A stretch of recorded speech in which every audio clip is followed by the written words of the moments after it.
Good afternoon. My name is Attorney Noli A. Di Pedro. Kami po ay tumatakbo sa party list na Murang Kuryente. Ako po ay ang pangalawang nominee sa party list nito. Ang aming pong party list, ang pinakasinusulong po namin dito ay ang pagbaba ng electric bill ng ating mga kababayan sa Pilipinas. Alam niyo naman po, buwan-buwan, pinoproblema ng ating mga kababayan kung paano babayaran ang kanilang kuryente. At alam niyo naman po, lahat po ng aspeto dito sa ating bayan ay naapektuhan ng singil sa kuryente, lalo na kung ito po ay napakataas. At ang production po ng mga kumpanya at mga manufacturer ay nakasalalay po dun sa mababa o maliit na electric expenses nila buwan-buwan. Kung mas mataas po ito, mas mataas din po ang kanilang presyo ng mga nilalabas ng kanilang mga produkto. Pag mas mataas po ang produkto nilalabas nila, mas nahihirapan po ang ating mga kababayan. Pero kung tayo po sa Kongreso ay may susulong natin ang mga pamamaraan kung paano mababawasan yung electric bill natin, kahit subsidiya mula sa gobyerno, mabawasan man lang ito ng 505 pesos, 1,000 pesos, malaking tulong na po sa ating mga kababayan. Kaya muli po, sana po tulungan niyo po kami na matulungan kayo na ma-resolve natin ang isa sa pinaka-matinding problema ng ating bayan, ang napakamahal na kuryente sa Pilipinas.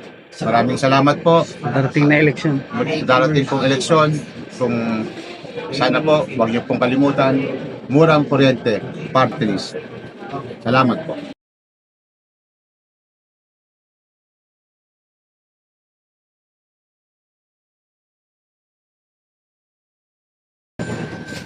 Good afternoon. My name is Attorney Noli A. Di Pedro. Kami po ay tumatakbo sa party list na Murang Kuryente. Ako po ay ang pangalawang nominee sa party list nito. Ang aming pong party list, ang pinakasinusulong po namin dito ay ang pagbaba ng electric bill ng ating mga kababayan sa Pilipinas. Alam niyo naman po, buwan-buwan, pinoproblema ng ating mga kababayan kung paano babayaran ang kanilang kuryente. At alam niyo naman po, lahat po ng aspeto dito sa ating bayan ay naapektuhan ng singil sa kuryente, lalo na kung ito po ay napakataas. At ang production po ng mga kumpanya at mga manufacturer ay nakasalalay po dun sa mababa o maliit na electric expenses nila buwan-buwan. Kung mas mataas po ito, mas mataas din po ang kanilang presyo ng mga nilalabas ng kanilang mga produkto. Pag mas mataas po ang produkto nilalabas nila, mas nahihirapan po ang ating mga kababayan. Pero kung tayo po sa Kongreso ay may susulong natin ang mga pamamaraan kung paano mababawasan yung electric bill natin, kahit subsidiya mula sa gobyerno, mabawasan man lang ito ng 505 pesos, 1,000 pesos, malaking tulong na po sa ating mga kababayan. Kaya muli po, sana po tulungan niyo po kami na matulungan kayo na ma-resolve natin ang isa sa pinaka-matinding problema ng ating bayan, ang napakamahal na kuryente sa Pilipinas. Maraming salamat po. Darating na eleksyon. Darating pong eleksyon, kung sana po, huwag niyo pong kalimutan, Murang Kuryente Party List. Salamat po.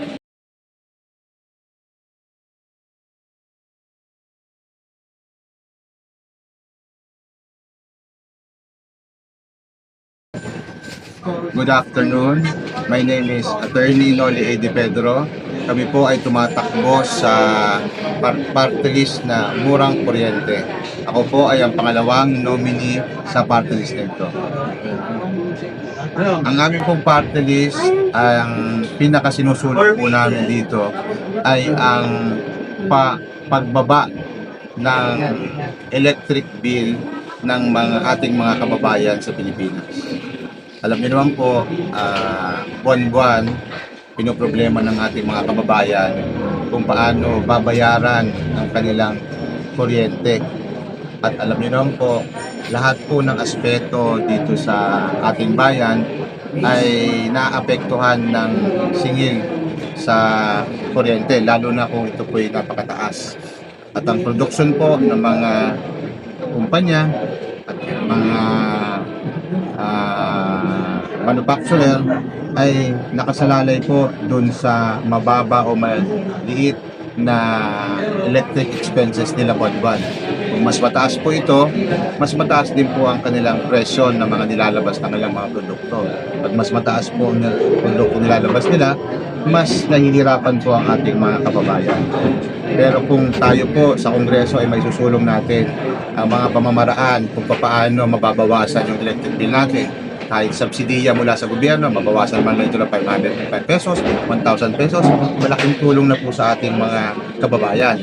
Kaya muli po, sana po tulungan niyo po kami na matulungan kayo na ma-resolve natin ang isa sa pinaka matinding problema ng ating bayan, ang napakamahal na kuryente sa Pilipinas. Maraming salamat po. Darating na eleksyon. Darating pong eleksyon, kung sana po, huwag niyo pong kalimutan, Murang Kuryente Party List. Salamat po.